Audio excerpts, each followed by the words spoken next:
ผู้ปกครองในหลายขงเขตของประเทศลาวยังเชื่อว่าการเรียนอาจจะบ่เกิดประโยชน์หยังฉะนั้นเด็กน้อยจำนวนหนึ่งจึงพากันออกโรงเรียนพ่อแม่ที่คิดฮอดเอ่ยลูกฮู้ว่าทั้งสองอิดเมื่อยหลาย เงินก็บ่เพียงพอใช้จ่ายในชีวิตประจำวัน และอยากให้ลูกกลับเมื่อซอยเวียกอยู่ทางบ้านอาจจะดีกว่าเพอพ่อแม่คิดว่าการเรียนเป็นเรื่องที่เสียเวลาซื่อๆลูกมีความฝันหลายอย่างลูกอยากเป็นคนหนึ่งที่สามารถช่วยเหลือสังคมและประเทศชาติได้เช่นลูกอยากเป็นนักวิทยาศาสตร์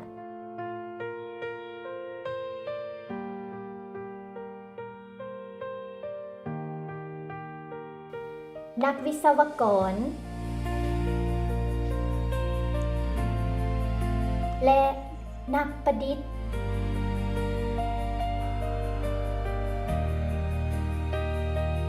เพื่อให้ความฝันเป็นจริงลูกต้องสืบต่อเรียน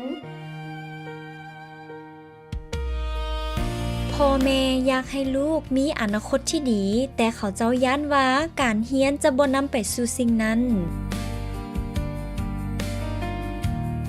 ลูกจะบ่ยอมท้อถอย จะพยายามและทุ่มเทใส่การเรียนให้ประสบผลสำเร็จ เพื่อตนเอง ครอบครัว และประเทศชาติหากและคิดฮอดพ่อแม่เสมอ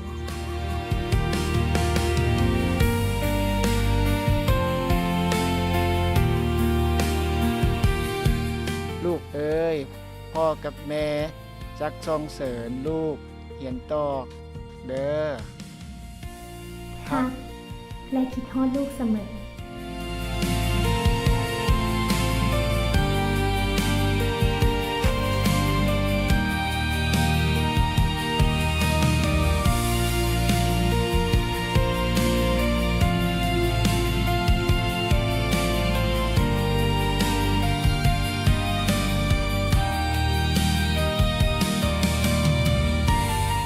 การศึกษาอาจบ่ได้รับประกันว่าจะมีเวียกเฮ็ดงานทำที่ดีเสมอไป